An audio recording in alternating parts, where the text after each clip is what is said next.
Assalamualaikum warahmatullahi wabarakatuh.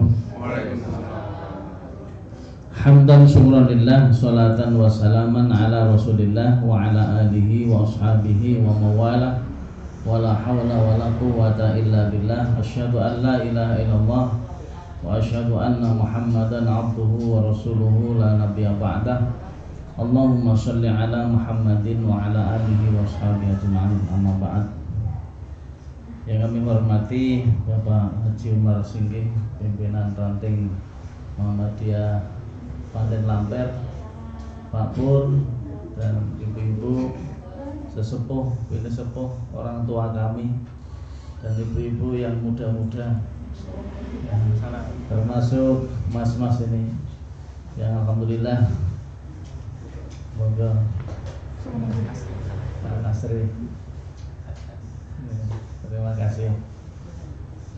Utama pada pagi menjelang siang kita bersyukur pada Allah Subhanahu wa taala masih diberikan kesempatan untuk bersilaturahim, ketemu dengan seperjuangan lama tak juo. Luar biasa, masya Allah. Saya memang juga rindu nggak ketemu gitu. Jadi ketika waduh barengi itu rasanya gelo rasanya. Tapi alhamdulillah kemarin sudah ada jadwal, tetapi waktunya bisa diikuh, maka saya tidak terlalu tergesa-gesa. Akhirnya alhamdulillah bisa ketemu pada pagi hari ini. Bersyukur pada Allah Subhanahu wa taala yang masih mentakdirkan kepada kita memiliki keimanan dan keislaman yang selalu kita perjuangkan kesempurnaannya dengan amal ibadah dan amal soleh yang lain yang kita buktikan dalam keseharian kita seiring dengan nafas kehidupan yang kita jalani di sela-sela kebahagiaan, cobaan dan silih bergantinya peristiwa yang kita jalani. Alhamdulillah kita tetap istiqomah dan qanaah dengan iman dan Islam kita. Amin. Salawat dan salam semoga tetap terlimpahkan pada suri tauladan kita Nabiullah Muhammad sallallahu alaihi wasallam, pada keluarganya, sahabatnya, serta kepada seluruh umatnya yang setia dan bertakwa hingga zaman ini berakhir, insyaallah termasuk kita semuanya. Amin ya rabbal alamin. Ibu yang dirahmati Allah dan bapak-bapak, kalau kita di dalam agama Islam ada ilmu yang mestinya kita pelajari sebagai fondasi orang beragama, itu adalah ilmu tauhid atau akidah. Ilmu akidah tauhid, ilmu yang mempelajari tentang masalah keyakinan dan kepercayaan kepada Allah Subhanahu wa taala. Akidah itu maknanya akad, artinya mengikat. Jadi kalau kita mengikatkan kepada sesuatu dalam hal pelajaran akidah itu adalah mengikatkan kepercayaan kita pada Allah Subhanahu wa taala sebagai pencipta, sebagai rububiyah dan juga sebagai uluhiyah. Rububiyah adalah yang menciptakan segala sesuatu di muka bumi ini dan mengaturnya, sedangkan uluhiyah adalah dia adalah yang berhak untuk disembah dan dimintai pertolongan. Maka kalau dalam ilmu tauhid itu, ilmu akidah, mempelajari dua hal yang akhirnya teraplikasikan sesuatu yang harus kita jalani. Yang pertama adalah syariah i'tiqadiyah. Syariah i'tiqadiyah itu adalah hukum yang terkait dengan i'tiqad, dengan keyakinan kepada yang kita yakini, yaitu terkait dengan keimanan pada Allah. Maka dengan syariah i'tiqadiyah lahirlah rukun iman. Dengan syariah i'tiqadiyah lahirlah rukun iman. Karena bahasanya banyak, ini termasuk nanti bahasan tentang tauhid rububiyah, tauhid uluhiyah, kemudian asma wa sifat. Iki bagi sing ora telaten sinau, ya wis penting aku ngrungokke tok. Sing penting aku percaya gitu saja dan menjalankan perintahnya. Memang ini khusus bagi orang yang mau mendalami tentang nilai-nilai tauhid atau akidah bagi orang yang beragama Islam. Tauhid syariah i'tiqadiyah ini lahir rukun iman, beriman kepada Allah, beriman kepada para malaikat, beriman kepada para nabi dan rasul, beriman kepada kitab-kitab suci, dan beriman kepada hari kiamat, serta beriman kepada qada dan qadar. Ma'rifatullah, mengenal Allah dan mengenal segala yang wajib kita imani itu harus dilakukan. Di antaranya adalah dengan taklim seperti ini. Karena yang namanya taklim itu ada langsung memegang kitabnya dan mempelajari. Kalau Al-Quran itu adalah dengan tafsir dan asbabun nuzulnya. Kalau kita mempelajari hadisnya adalah mempelajari matan hadisnya, perawitnya, dan juga kualitas hadisnya. Ada yang mutawatir, yang hasan, yang marfu, dan dhaif, itu harus kita pelajari. Tetapi ada juga yang ngajinya dengan sistem mendengarkan saja, seperti pada saat ini, mendengarkan. Tapi sebaiknya kalau mendengarkan juga dicatat. Ya kayak tadi di Limbangan, saya di sana kurang lebih 300-an lebih jamaah. Jadi di halaman SLB, sekolah luar biasa, dan halaman klinik Pratama di sana itu gelar peloso. Walaupun dalam kondisi panas, matahari muncul dari arah timur, mereka tidak bergeming mendengarkan pengajian. Itu luar biasa, sampai keringetan. Saya juga pakai, walaupun jam 6 sampai jam 7 selesai. Tidak lebih dari 1 jam. Lebih dari 1 jam sudah gelisah, karena mereka harus ke pasar, harus aktivitas dagang dan lain sebagainya. Karena kebanyakan orang-orang kampung seperti itu. Nah, kita mendengarkan pengajian itu penting, termasuk akan menambah kesempurnaan ilmu dalam mengamalkan segala yang diperintahkan oleh Allah dan Rasulnya. Nah, dalam rukun iman ini ada yang perlu kita asah terkait dengan qada dan qadar Allah. Takdir Allah yang belum terjadi itu qada. Qada itu artinya segala ketetapan Allah yang belum terjadi, itu qada. Sedangkan qadar, ketetapan Allah yang sedang terjadi dan yang sudah terjadi dan sedang terjadi. Kalau kita sedang pengajian ini artinya sedang ditakdirkan oleh Allah. Sedang yang kita alami takdir baik ini karena pengajian. Ada yang takdir buruk, mungkin sakit di rumah sakit dan lain sebagainya. Maka ini kaitannya dengan ketetapan-ketetapan Allah, dengan ciptaan hari, bulan, kemudian tahun, adanya peristiwa A, peristiwa B, dan lain sebagainya. Itu masuk ke ranah iman kepada qada dan qadar.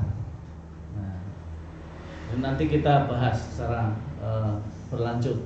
Kemudian yang kedua ada syariah amaliyah.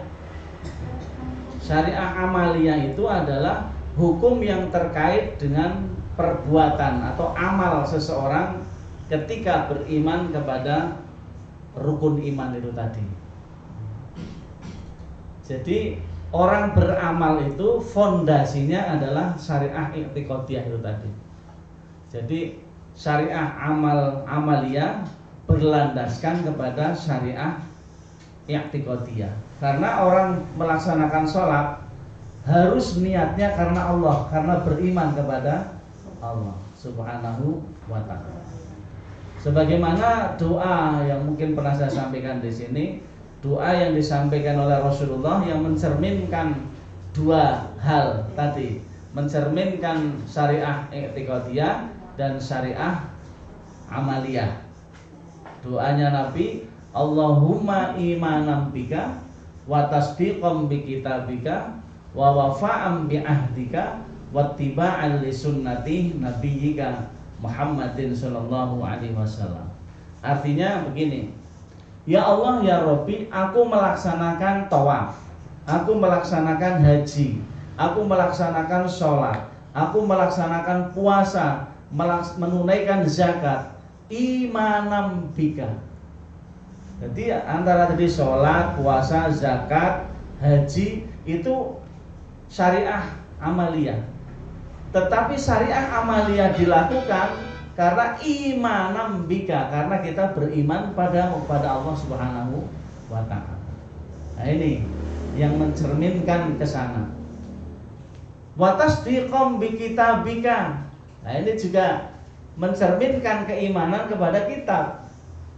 Wa tasdiqam bi kitabika. Ya Allah, saya melaksanakan sholat, puasa, zakat, haji karena aku meyakini kebenaran perintah dalam kitab Al-Quran itu. Wa tasdiqam bi kitabika, meyakini kebenaran Al-Quran yang isinya adalah perintah-perintah, diantaranya adalah perintah sholat, puasa, zakat, dan perintah-perintah yang lainnya. Wa wafa'am bi ahdika. Wafa itu kan berarti maknanya lebih cenderung kepada memenuhi panggilan. Wa wafa'am bi ahdika, aku memenuhi panggilan dari semua yang kau perintahkan Allah. Wa wafa'am bi ahdika, aku akan penuhi, aku akan turuti segala yang kau perintahkan.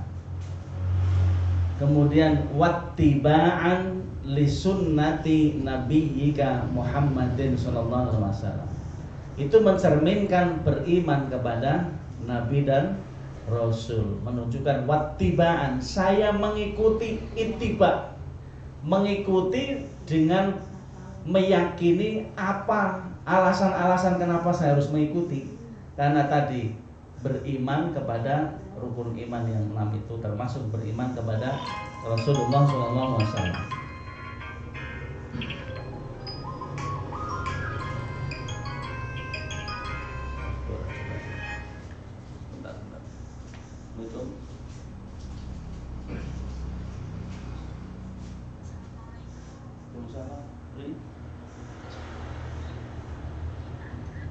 Bisa ngisi pengawasan rupanya mau tadi. Ngapunten nggih, nggih. Jin. Iya, matur nuwun Assalamualaikum.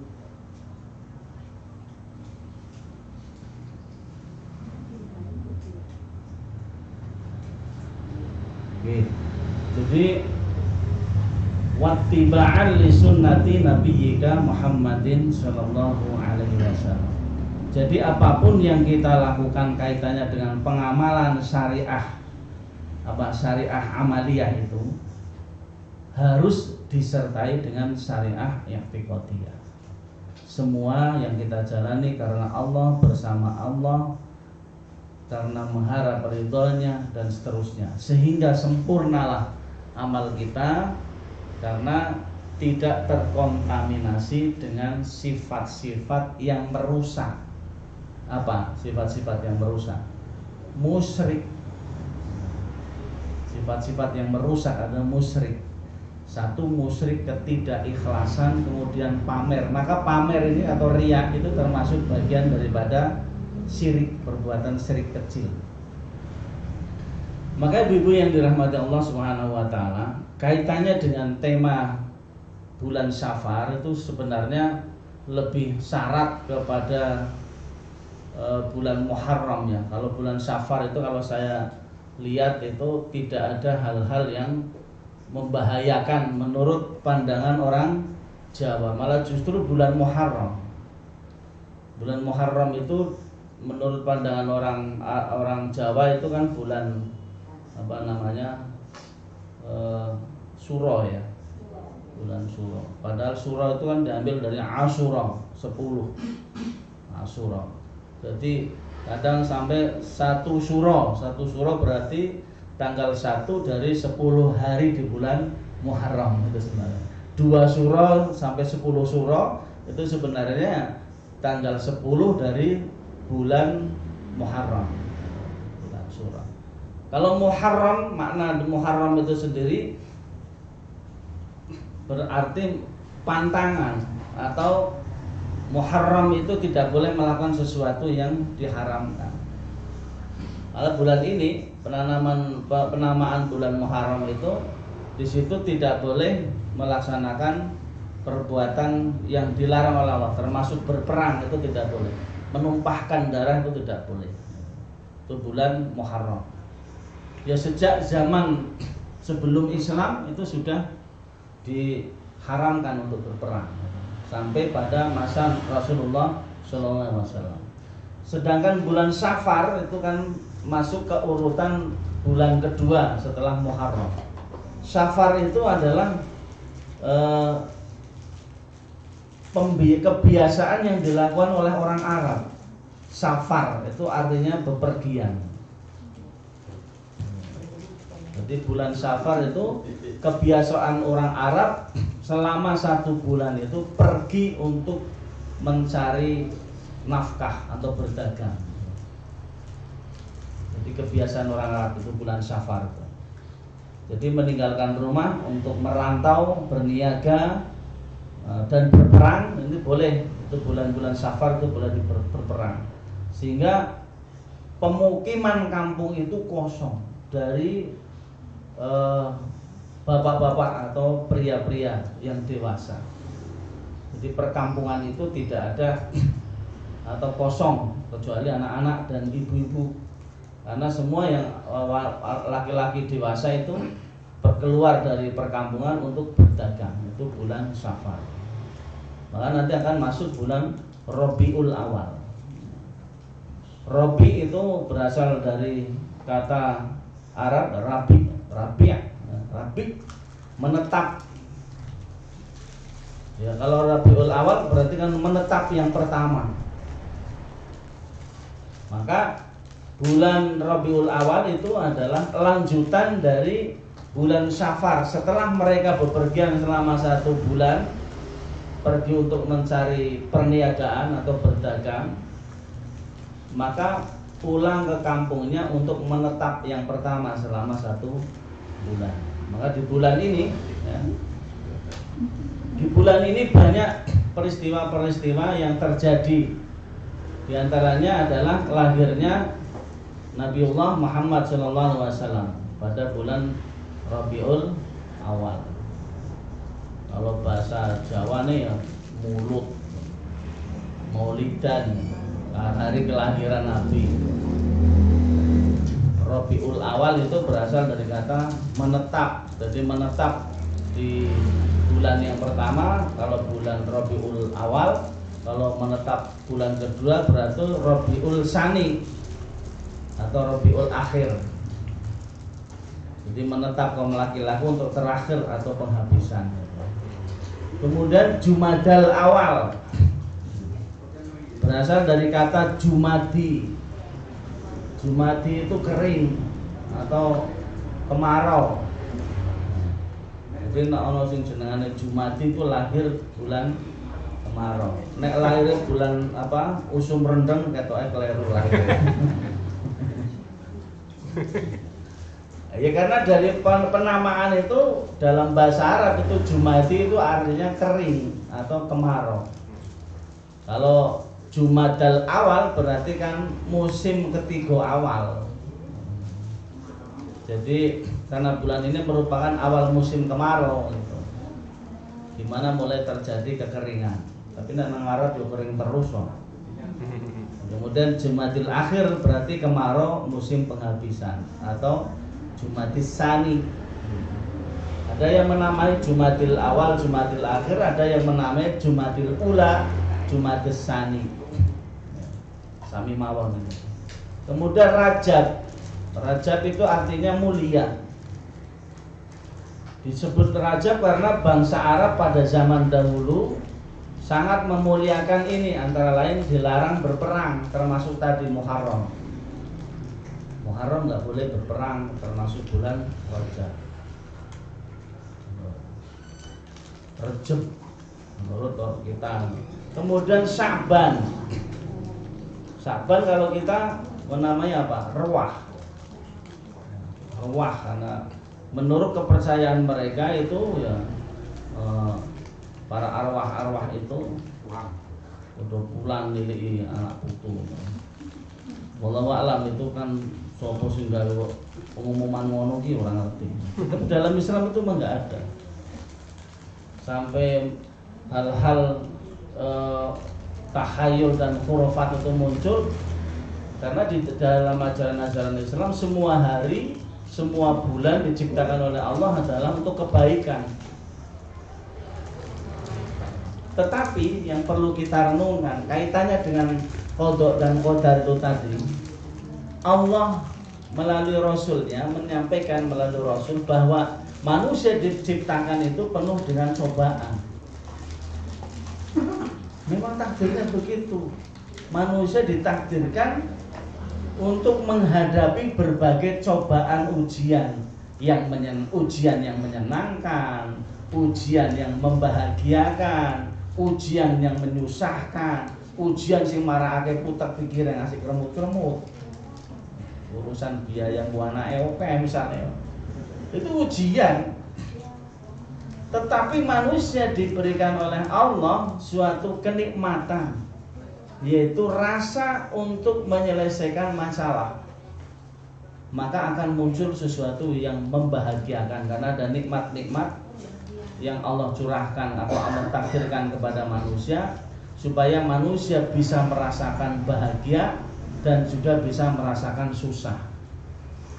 Dan itu karena di dunia ini pasangannya begitu. Bahagia akan dipasangkan dengan sedih. Laki-laki akan dipasangkan dengan perempuan, kecuali beberapa ciptaan Allah. Adam itu dilahirkan dari siapa? Enggak dari bapak ibu, langsung diciptakan oleh Allah Subhanahu wa ta'ala. Kemudian Siti Hawa itu lahir dari rahim siapa? Enggak dilahirkan dari rahim siapapun, tetapi diciptakan oleh Allah dari tulang sulbi Nabi Adam. Kemudian yang ketiga, Maryam dilahirkan dari Maryam, Isa al-Masih, Isa alaihi salam itu dilahirkan dari Maryam, di mana Maryam ini tidak bersuami kecuali 3 peristiwa yang Allah ciptakan: Nabi Adam, Siti Hawa, dan Isa alaihi salam. Nek awake dhewe mesti kudune lahir ana bapak ibu. Tidak bisa kita menyerupai kalau yang laki-laki, wah aku kaya Maryam kok. Ibu ora ono bapak ya, enggak bisa. Enggak bisa. Maka ini takdir yang Allah jadikan seluruh makhluk. Ya termasuk kucing lah dilahirkan, terjadi di muka bumi ini. Iki lahir kucing pertama kali itu dari siapa ya? Oh, mungkin ya jelas kalau kita tahu tuh langsung diciptakan oleh Allah, itu kucing betina. Wah, apa? Jantan. Apa betina dulu?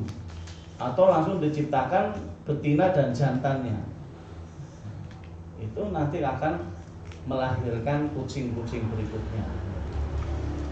Saya kira ya macam-macam kucing kok.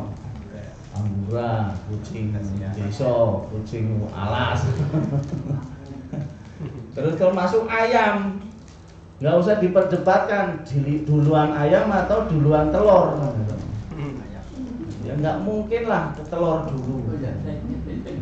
Ya, mungkin saja telur dulu, kan berarti ramai kan itu. Nah, akhirnya kalau kita lihat terhadap peristiwa diciptakannya Adam langsung jadi manusia, mungkin ya ayam itu diciptakan oleh Allah ya dari ayam dulu, betina, kemudian bertelur, ternyata telurnya pecah jadi jantan, jadi suaminya jadi laki-lakinya laki-lakinya si ayam betina itu, dan seterusnya, wallahu a'lam. Tapi disinilah kita harus memahami tentang takdir Allah dan mempercayai bahwa segala ciptaan Allah itu memang diatur oleh Allah. Maka pengaturan ciptaan itu dalam ilmu tauhid disebut rububiyah. tauhid rububiyah. Jadi wong kudu percaya, nggak boleh gawe aturan dhewe. Ya seperti hari diciptakan oleh Allah Subhanahu wa taala sebenarnya untuk mengatur kehidupan manusia. Dan sebenarnya dulu tidak ada jam. Sejak manusia diciptakan itu orang ono jam. Jam 24 jam itu enggak ada, jam 1, jam 2 itu enggak ada. Nah, kemudian manusia dengan kecerdasan yang Allah takdirkan, akhirnya tercipta ada siang dan malam. Memang sudah disebutkan di dalam Al-Qur'an secara qauliyah. Disebutkan dalam firman Allah ada qauliyah siang dan malam.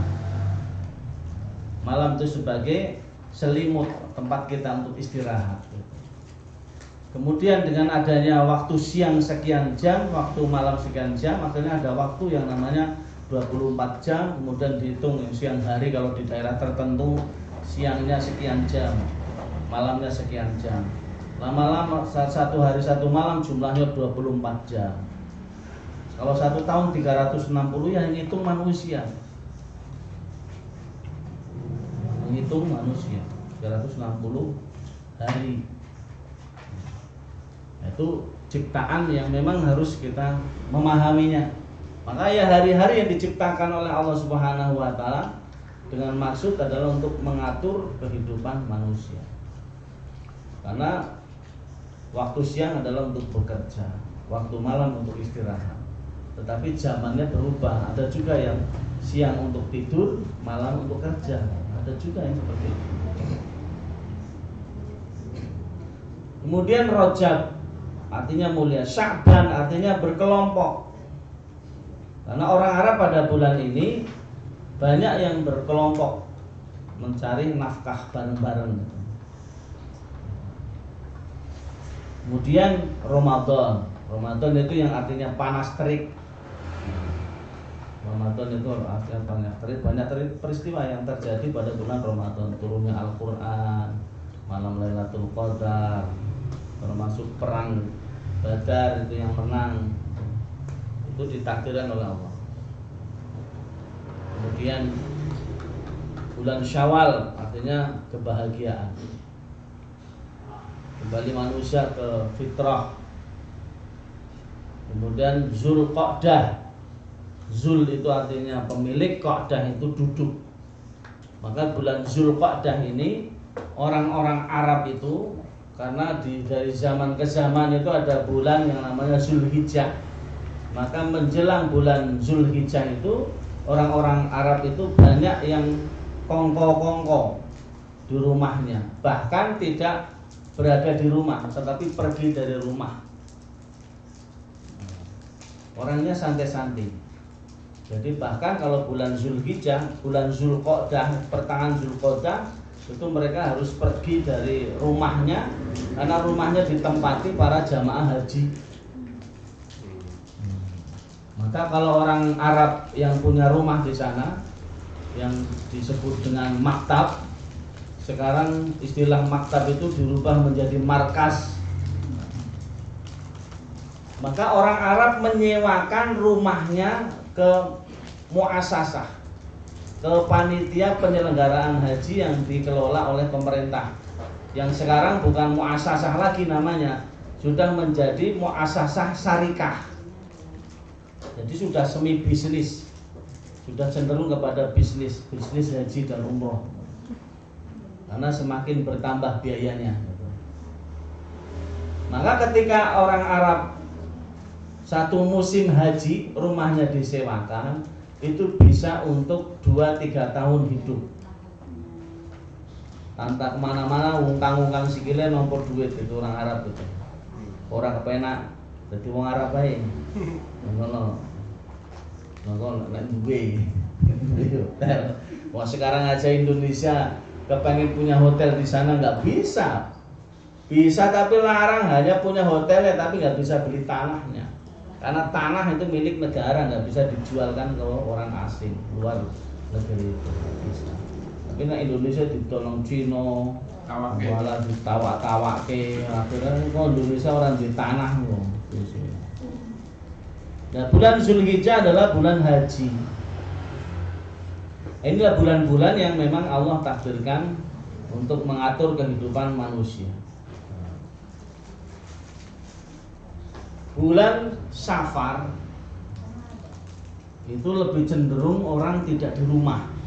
Maka mungkin kalau kepercayaan orang Jawa Barat itu sudah memiliki secara kultural ya, adatnya orang Jawa Barat mungkin ada pantangan-pantangan yang memang muncul dari adat istiadat yang merupakan aib bila dilakukan pada bulan Safar.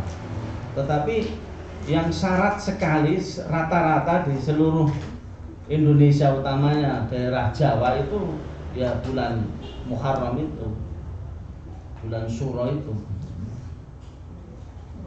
Diyakini bahwa bulan Syuro itu adalah bulan keramat, bulan gawat, bulan penuh dengan bala atau cobaan.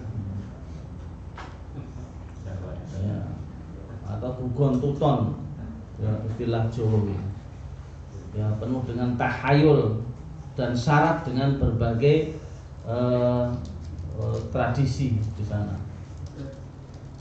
Muncul berbagai bid'ah, khurafat dan kesyirikan bulan-bulan itu, karena memang tidak akan terlepas dari kultur yang muncul yang menjadi budaya masyarakat Jawa dari agama Hindu dan Buddha yang ada pada wilayah Jawa, Bali.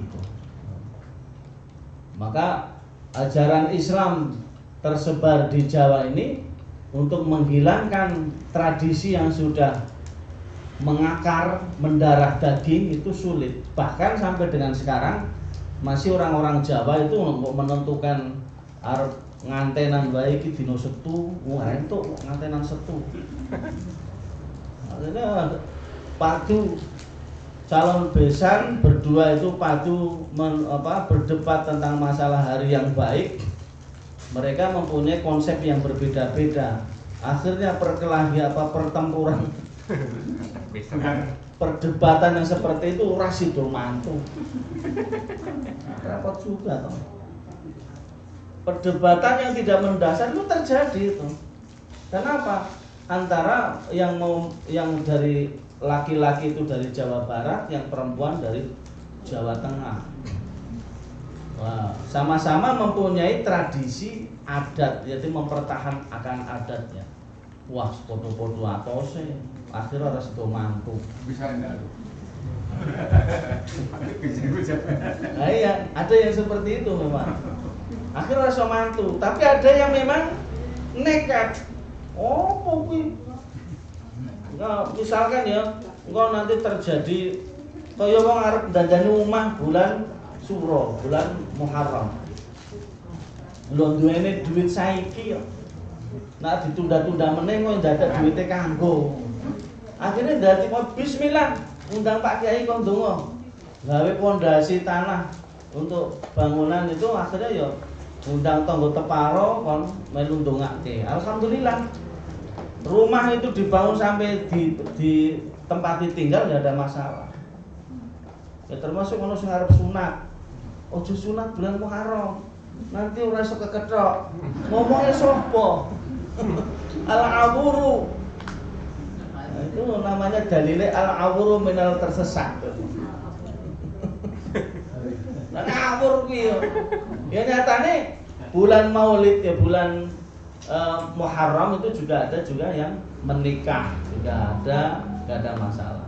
Sekarang sudah yang penting dia berhusnudzon bahwa bulan apapun Allah mentakdirkannya adalah untuk kebaikan. Kecuali itu tadi dilarang berperang pada bulan Muharram, bulan Safar, Zulqa'dah, Zulhijjah, itu tidak boleh berperang. Ada macam-macam tradisi yang memang menjadi, tapi ini sudah mulai banyak yang hilang karena banyak nggak terbukti itu. Ya seperti kemarin lumpur lapindo ya. Lumpur lapindo itu yang kemudian nggak bisa mandek-mandek akhirnya keluar terus, akhirnya lumpur-lumpur itu keluar, akhirnya bisa menimbun perkampungan. Itu ada kepercayaan masyarakat Jawa Timur, wah kuwi kurang apa jenengane? Sajen. Tahun berapa itu ya lumpur lapindo itu? Saya lihat di televisi itu ada orang pakai sorban, kemudian pakai udeng-udeng warna putih melemparkan pedet ke pantai. Pedet kita apa? Anak sapi loh. Balik meneh kok ya anak sapi nih. Malah anak sapi ini nabrak sih munsal ini toh. Wedi ya. Akhirnya pedete pun nggak jadi terlempar. Ini orang tinggal. Itu di viral itu dulu. Anak dulu belum begitu syarat dengan viral-viralan ya, hanya di TV aja itu. Kemudian pakai upacara-upacara yang mengandung kemusyrikan. Jadi melempar sesajian atau tumbal ke lautan. Ini termasuk percaya kepada Nyi Roro Kidul. Wonten sing nate kepanggih Nyi Roro Kidul. Ono Nyi Roro Lor, Nyi Roro Wetan, Nyi Roro Kulon. Lah kapan kok melu-melu ngutak-utik hukum agama Nyi Roro Kidul itu. Jadi dalam firman Allah Subhanahu wa taala yang artinya tiadalah kamu mengetahui bahwa kerajaan langit dan bumi adalah kepunyaan Allah.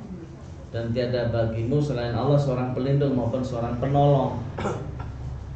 Jadi kalau kita sebagai orang yang beriman tadi ya, i'tiqadiyah, sudah percaya saja sama Allah.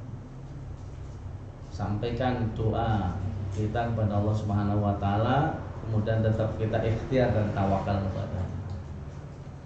Tidak mengadakan pernikahan dan pada bulan Syuro itu cara-cara yang tidak islami. Dalam sebuah hadis disampaikan, janganlah kamu mencela waktu dahr, karena Allah itu yang mengatur silih bergantinya waktu.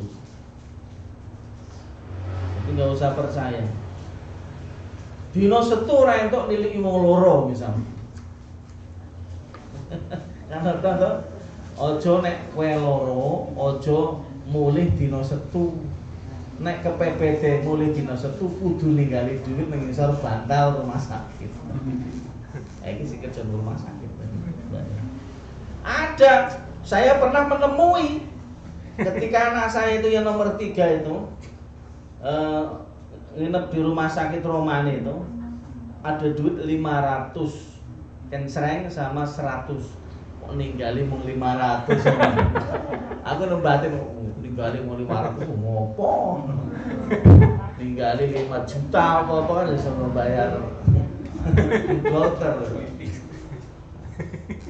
Saya nggak mau percaya itu. Ya termasuk nun sewu. Ketika saya anak saya lahir yang pertama itu Fatma itu, kan saya tinggalnya di Medoho sana paling pojok, sekarang sedang di rumah, dibangun rumah kafet itu. Di sini Pak, di Gria Prasetya Selatan nomor 90, belum sampai ke sana. Itu tetangga itu ketika hari-harinya itu saya bawa dari rumahnya almarhumah Bu Sri Wahyuni, Bu Mahmud itu. Kemudian tetangga itu, Pak dipun gantung nanti. Terus ditanam mawon. Nek niku setri gedang maringi sisir, pensil, terus celak, terus gincu, terus apa meneh? Alah kakak lupa. Sampean duwe, Bu? Ora usah. Ora usah. Lagi pula langsung saya tanam aja. Ditanam teng pundi Pak tonggone protes. Ditanam teng pundi Pak? Tong niku nang daerah banjir Pak, ampun dipun tanam digantung mawon teng inggil. Alah, mangke bayine pilek.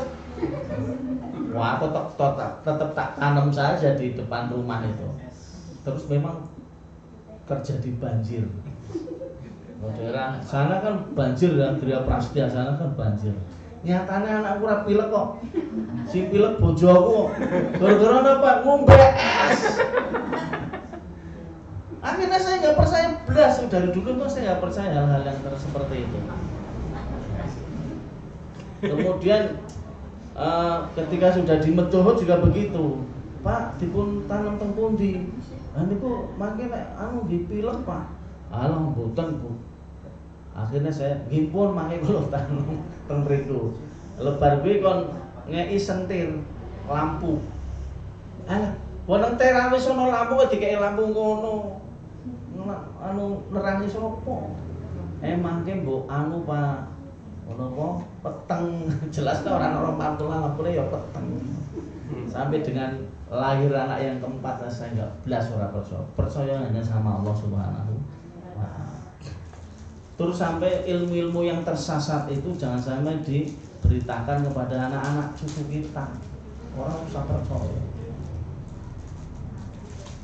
Kemudian ada tradisi ruwatan. Ruwatan ternyata bukan hanya bulan-bulan Muharram saja, tapi juga bulan-bulan yang lain. Karena ruwatan itu artinya pembersihan, artinya menurut orang Jawa itu. Karena apa? Setiap manusia itu ada kotoran atau sukerto, butuh diresiki.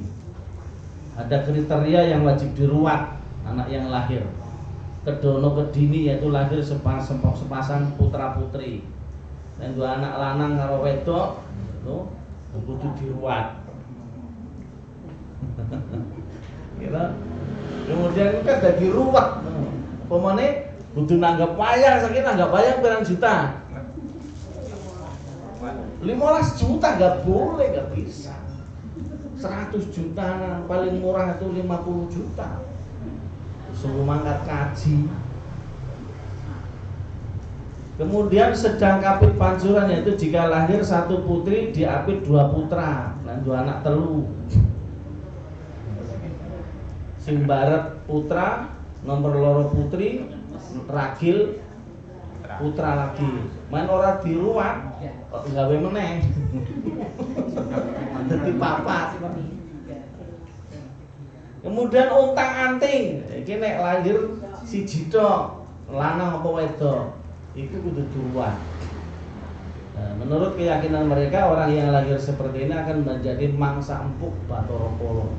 Bathara Kala itu sapa? Ya toh? Wong sing mungkin karena terinspirasi oleh pewayangan. Yo ilmu wayang karo ilmu agama yo beda to. Dicampur aduke nang kono ya marake bubar agamane.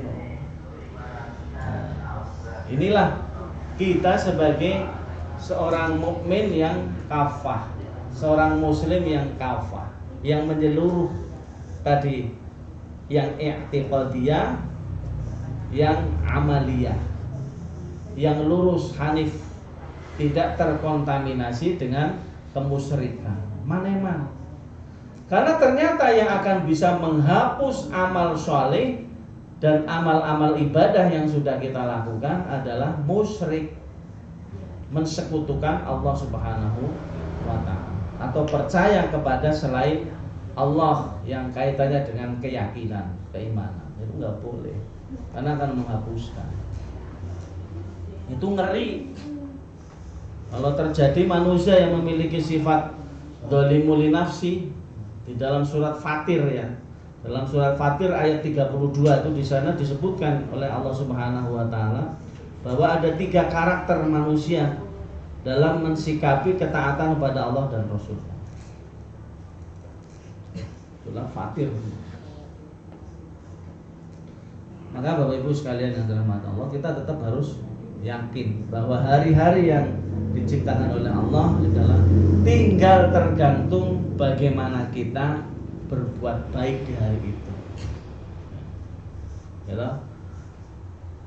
Ya, ada hari sial, tanggal sial itu enggak ada. Kalau pas takdir tanggal 13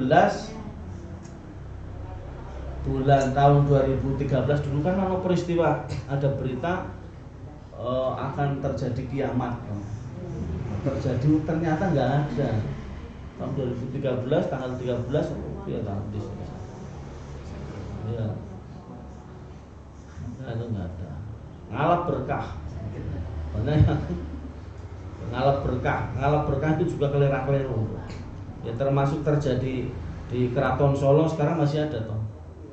Jadi teletong sapi Kiai Slamet itu seolah-olah itu jadi bumbu masak yang menyedapkan. Jadi kadang disimpan malah justru ketika anaknya panas diletpoke teletong diseleke nggon ubun-ubun iso mari panasnya bener mari karena teletong itu dingin.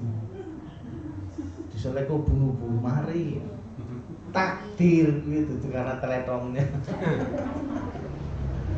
Ternyata baik sumeng panas terus dikai teletong malah tambah demam. Tahu apa sebabnya? Ya mambu teletongnya itu ya wong barang kotor kok diletak-letak nang ngono. Sirahe wong tuwa. Maka ibu yang dirahmati Allah Subhanahu wa taala, ada satu sifat karakter yang disebutkan dalam surat Fatir ayat 32 itu adalah zalimu li nafsi. Orang yang beriman, orang yang beragama Islam, senang ngaji, senang sholat, tapi masih melakukan perbuatan maksiat. Itu zalimu li nafsi. Di dalam Al-Qur'an disebutkan di sini summa aurasnal kitabal ladzina astafaina min ibadina faminhum zalimun li nafsi wa minhum muqtasid wa minhum sabiqum bil khairat bi idznillah dzalika huwal fadlul kabir. Kemudian kitab itu kami wariskan kepada orang-orang yang kami pilih di antara hamba-hamba kami, lalu di antara mereka ada yang menganiaya diri mereka sendiri, zalimul li nafsi. Dan di antara mereka ada yang pertengahan, dan di antara mereka ada pula yang lebih dahulu berbuat kebaikan atas izin Allah, dan itulah yang demikian itu termasuk karunia yang besar. Tetapi yang sangat menjadi penekanan kita untuk hati-hati, ini yang zalimul li nafsi. Wong sregep pol salate, mangkat kaji, kemudian dan lain-lain ketaatan-ketaatan, tetapi masih melakukan perbuatan maksiat dan dosa besar. Itulah termasuk musyrik itu tadi. Dia pejabat, jebule dulu ketika akan menjadi pejabat melakukan kemusyrikan, datang ke kuburan dengan membawa pulpen, berdoa, ya Allah, mumpung nanti saya bisa jadi anggota legislatif. Akhirnya pulpennya ditunjukkan ke kuburan, jelek jadi pejabat legislatif. Musyrik. Lebar jadi pejabat legislatif, yo korupsi, ora konangan, munggah kaji. Nah, sing konangan kan peristiwa tahun 2005 dulu. Ada salah satu oknum anggota DPR yang kemudian pulang kaji ditangkap Pak polisi melebung bui. Karena ternyata korupsi. Kan dosa besar. Itu baru yang namanya mencuri. Karena mencuri dalam kitab Al-Kabair itu termasuk dosa besar. Dosa musyrik yang terbesar, yang paling atas itu dosa musyrik dalam kitab Al-Kabair. Kemudian berbuat zina, mencuri, itu termasuk dosa-dosa besar yang akan menghapus amal soleh dan perbuatan kita kalau tidak bertaubatan nasuha. Maneman. Kenapa disebut dengan zalimul li nafsi? Karena itu menzalimi, mencelakai dirinya sendiri nanti ketika di akhirat. Urung tekan akhiratnya lah, ya, itu di alam barzah saja, awal kehidupan akhirat itu sudah akan mendapatkan siksa dari hasil perbuatannya. Naudzubillah min dzalik. Maka ketika ada peristiwa Sambo kemarin itu, dilallah itu di wong Islam itu, ya khusus menembak mati dan lain sebagainya. Apakah polisi sejahat itu semuanya? Ya ternyata tidak semua polisi jahat seperti itu. Ada juga polisi yang baik. Cuman kan jadi pandangan masyarakat itu image-nya jadi buruk. Apalagi Pak Umar Singgih putranya kan jenderal. Itu jadi deg-degan beliau itu. Jangan sampai terjadi. Karena bisa jadi ketika mungkin itu adalah orang Islam, kekayaan melebihi dari yang normal itu biasanya ya seperti itu, mengambil dari hak yang bukan haknya. Saya bukan pegawai negeri ya, pegawai negeri. Pokoknya pegawai-pegawai yang sudah terikat oleh negara itu kan seperti kambing yang terikat. Mencari rizkinya ya hanya di sekitar itu. Kalau melebihi mungkin ada dua kemungkinan. Mungkin dia punya usaha yang halal di luar itu, atau mengambil hak-hak orang lain dengan cara manipulasi, korupsi dan lain sebagainya. Kalau kita lihat ada Nusewu ya, aparat apapun, bukan hanya polisi, pegawai negeri, aparat apapun kok wah mobilnya sekian, anunya sekian. Dari mana? Bayaran pokoknya hanya sekian, maksud dari mobil sekian. Itu kan menurut analisa manusia begitu. Akhirnya kan jadi berbahaya jika memang terjadi dia golongan zalimun li nafsi. Mana akan menghapuskan segala amal ibadah dan perbuatan kita. Nah, ngasih lah. Kemudian melakukan ibadah-ibadah tertentu yang di luar ketetapan agama. Termasuk mandi di Tugu Soeharto saiki segaring ya. Kungkum nang kono wis ora ono saiki. Arep kungkum nang endi ya nggawa ember dhewe to. Mbak keris masih. Di sana sudah enggak ada airnya toh. Mbak keris. Yang kering. Terus ngumbah keris. Jadi Allah Subhanahu wa taala di dalam surat Al-Jasiyah, surat yang ke-20 yang ke-45 ayat 24, wa qalu ma hiya illa hayatuna dunya namut wa nahya wa ma yuhlikuna illa ad-dahru wa ma lahum bidzalika min ilmin in huwa illa yadhunnun. Dan mereka berkata kehidupan ini tidak lain hanyalah kehidupan di dunia saja. Kita mati dan kita hidup dan tidak ada yang akan membinasakan kita selain masa waktu. Dan mereka sekali-kali tidak mempunyai pengetahuan tentang itu. Mereka tidak lain hanyalah menduga-duga saja. Jadi nak wong sing ora percaya karo Gusti Allah itu ya wah orang ono akhirat. Jadi hidup di surga itu khayalan. Itu sapa sing ngomong kuwi? Itu ada tokoh-tokoh politik itu. Orang ono akhirat itu ngawur. Itu orang yang ciri khas orang yang enggak beriman adalah orang yang tidak percaya hari akhir. Nauzubillahi min dzalik. Jadi mencela waktu adalah sesuatu yang tidak disenangi oleh Allah. Itulah kebiasaan orang musyrik. Percayane malah justru karo demit-demit. Gitu. Mengkuburan bayi ya mbah, nyuwun sewu mbah, kula badhe liwat mbah. Mbah e sapa? Soale iso ngomong dadi mlayu tenan. Yo tak jengke. Mlayu kowe.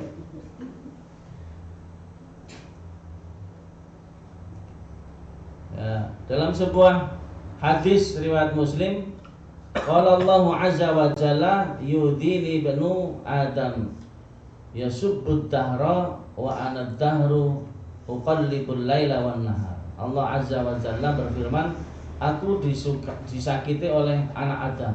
Dia mencela waktu, padahal aku adalah pengatur waktu. Akulah yang membolak-balikan malam dan siang. Ini hadis qudsi ya, yang disampaikan oleh Allah langsung kepada Nabiullah Muhammad SAW. Itu ya, jadi disampaikan tetapi kalimahnya dari Rasulullah SAW. Jadi Allah merasa sakit hati, merasa sakit, marah terhadap anak Adam yang mencela waktu atau mencacat ciptaannya. Itu nggak boleh. Ini banyak sekali hal-hal yang. Lalu bagaimana dengan kita mensikapi hari-hari yang diciptakan oleh Allah? Tetap kita memanfaatkan hari dan waktu untuk kebaikan. Fastabiqul khairat. Berlomba-lomba untuk melakukan kebaikan kapanpun, dimanapun.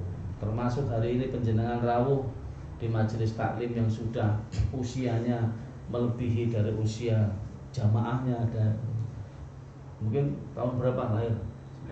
93. 93 sudah ada ya, berarti lebih tua majelis taklim. Itu ini ya. 93. Berarti sini tahun 70-an berapa Pak? Pertama kali penjenengan ngerti. Nah, mungkin Bu Karno. Wonten majelis taklim Fastabiqul Khairat awal tahun pinten Bu? 7. Nah, kelingan.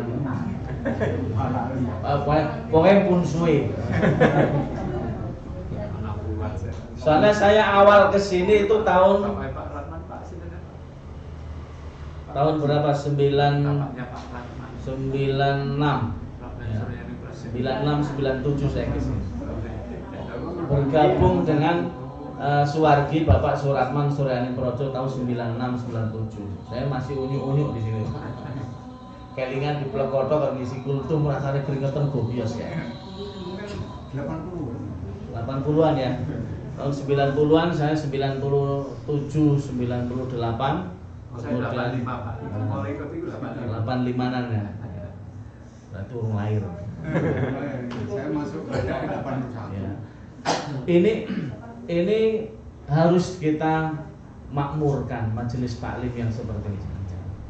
Jenengan punya cucu, ajak saja. Ora iso ya, penting ajak terus. Ini banyak yang kita lewati dalam perjalanan di Fastabiqul Khairat. Ini majelis taklim yang tertua di Gayam Sari kan.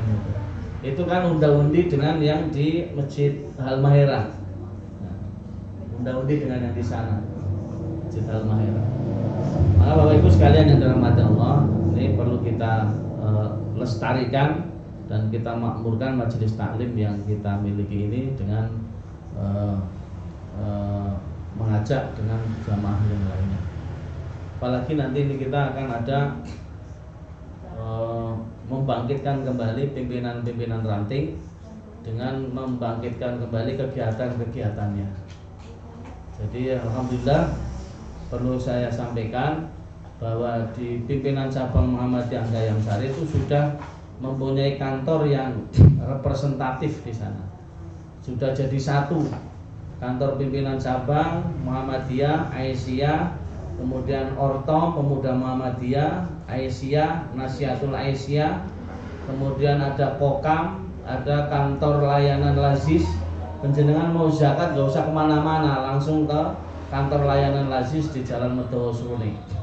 Alhamdulillah sudah 2 kali kita menyelenggarakan bedah rumah, kemudian memberikan santunan dari berbagai pelosok masyarakat di sekitar Gayam Sari. Dan ini ada program pembelian rumah dan tanah ditambah dalam senilai 1,5 M ya. Kemudian sedang membangun rumah tafid di Medowo. Rencana itu nanti rumah tafid ini adalah akan santri-santrinya itu dari siswa SD Muhammadiyah 11, 17 dan SMP Muhammadiyah 7. Nanti berlokasi di komplek di Medowo Sruni. Ini sedang kita bangun, membutuhkan biaya dari seluruh masyarakat termasuk kita. Mungkin dari Fastabiqul Khairat bisa nanti iuran atau memberikan sumbangan sebesar apapun, yang penting bisa bermanfaat sehingga rumah tahfidz itu bisa berjalan. Insya Allah ada dua rumah yang sedang kita bangun untuk hafidnya, sehingga nanti hafid Qurannya itu sudah tinggal di situ dan mengelola kegiatan selama proses belajar mengajar di sana di daerah Medowo Sruni. Jadi termasuk nanti anak-anak TK juga nanti akan ada bimbingan khusus yang mungkin sudah TK besar ya. Sebelum masuk ke SD akan diarahkan langsung ke SD 11, 17 untuk menjadi calon hafidz dan hafidhah. Jadi nanti kalau memang ini insya Allah kita berhasil sukses, nanti komplek Medowo itu karena di depan rumah, di depan masjid itu ada 1, 2, 3, 4 lokal. 4 lokal yang mungkin nanti akan kita tingkat, dan kalau memang rumah tafiknya itu berkembang dengan bagus, maka kita akan jadikan 3 lantai untuk pondoknya sekaligus. Di program ke depan insya Allah seperti itu. Mohon dukungannya dan sumbangsihnya. Bisa nanti leaflet dan informasi. Saya mohon izin akan memasang spanduk di sini untuk kaitannya dengan penggalangan dana untuk pembelian tanah di Tambak Dalam dan sekaligus rumah taufik. Siapapun yang akan menyumbang, memberikan wakaf tunai, silakan dengan nilai sesuai dengan kemampuan masing-masing. Saya kira ini kita efektif karena waktunya sudah masuk zuhur, dan kami mengucapkan terima kasih atas perhatiannya. Semoga bermanfaat. Di waktu yang sangat singkat ini tidak semua bisa saya sampaikan, tapi lain waktu bisa kita sambung kembali. Terima kasih. Assalamualaikum warahmatullahi wabarakatuh.